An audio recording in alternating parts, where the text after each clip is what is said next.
Hello friends, स्वागत आहे तुमचं पुन्हा एकदा बाईट विथ प्रणू चॅनलमध्ये। आज बाईट विथ प्रणूमध्ये आपण एकदम युनिक आणि सध्या ट्रेंडिंग असलेली रेसिपी घेऊन आलेलो आहोत आणि ती म्हणजे कुकरमधला पास्ता।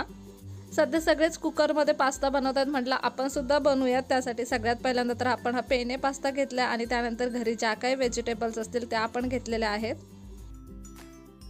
आता आपण कुकरमध्ये पास्ता बनवणार आहे, त्याच्यामुळे प्रिपरेशन सुद्धा सगळं कुकरमध्येच करणार आहे। त्यामुळे आपण एक कुकर घेतलाय। कुकरमध्ये साधारणतः 2 चमचे इतका आपण तेल घेतलेला आहे। तेलासोबतच यामध्ये आपण 1 चमचाभर इतकं बटर टाकणार आहोत। त्यानंतर आता यामध्ये बारीक चिरलेलं लसूण टाकायचं आहे। साधारणतः 6 ते 7 लसणीच्या पाकळ्या आपण बारीक चिरून घेतल्यात। मस्त असं लसूण परतला आपण तेलावरती की त्यानंतर यामध्ये बारीक चिरलेला कांदा टाकायचा आहे। साधारणतः 1 ते 1.5 मिनिटासाठी आपण कांदा सुद्धा परतून घेऊया। त्यानंतर यामध्ये आपल्याला शिमला मिरची ॲड करायची आहे बारीक चिरलेली।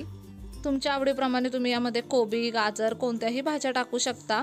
शिमला मिरची सुद्धा साधारणतः 1 मिनिट आपण परतून घेऊयात। त्यानंतर आपल्याला यामध्ये टोमॅटो टाकायचा आहे बारीक चिरलेला। आता हे सगळं आपल्याला व्यवस्थित परतून घ्यायचं आहे साधारणतः 1-2 मिनिटासाठी।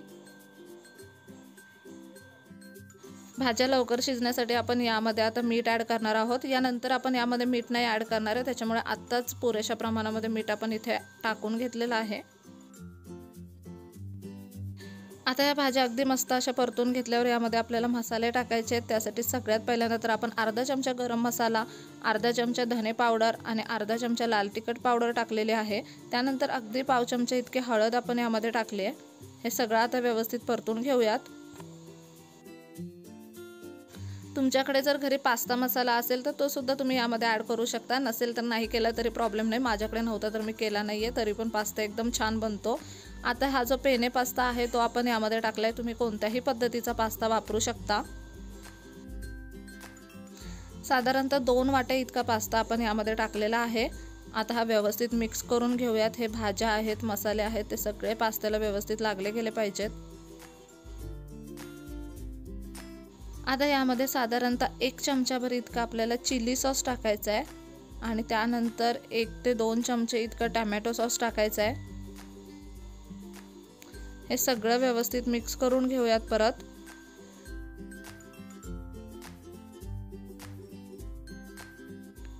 छान असं आपण हे मिक्स करून घेतलंय। आता यामध्ये आपल्याला पाणी ॲड करायचं आहे। हा पास्ता बुडला जाईल इतपत पाणी आपल्याला यामध्ये ॲड करायचं आहे। इथे पाण्याचा एकदा अंदाज घ्यायचा, अजून थोडंसं पाणी यामध्ये ॲड करावं लागेल।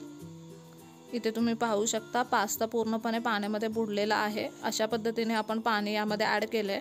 प्रत्येकाच्या कुकरमध्ये वेगवेगळं पाणी लागू शकतं किंवा तुम्ही जर मॅक्रोनी वापरलात किंवा वेगळा कोणता पास्ता वापरलात तर थोडं कमी पाणी लागतं।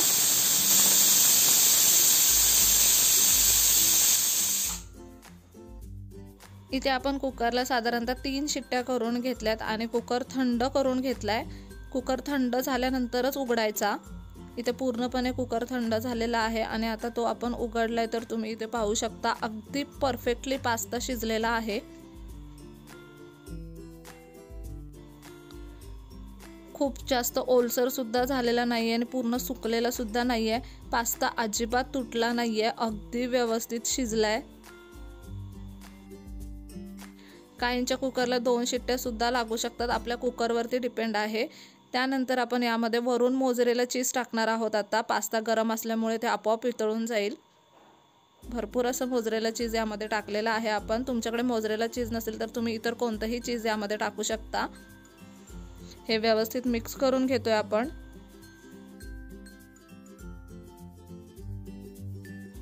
आणि अगदी गरमागरम कुकरमधला पास्ता बनून तयार आहे। फक्त 5 ते 10 मिनिटांमध्ये हा पास्ता बनतो, अजिबात वेळ लागत नाही।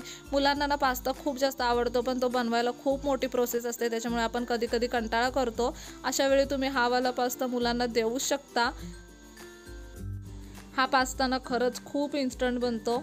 वरून आपण अजून थोडासा टोमॅटो केचप ॲड केलाय, मस्त लागतं खायला। तुम्ही मायोनीज सुद्धा ॲड करू शकता। थोडंसं मोझरेला चीज पण ॲड केलंय आणि अगदी गरमागरम असा पास्ता खाण्यासाठी तयार आहे। फक्त 10 मिनिटांमध्ये आपण हा पास्ता बनवल्याने एकदम भारी झालाय। नक्कीच ही रेसिपी तुम्ही घरी ट्राय करू शकता। खूप सोपी रेसिपी आहे। कशी वाटली आजची रेसिपी मला कमेंट करून नक्की सांगा। चला तर मग पुन्हा भेटू अशाच एका नवीन व्हिडिओ सोबत। तोपर्यंत मस्त खा, भरपूर फिरा आणि आनंदी राहा।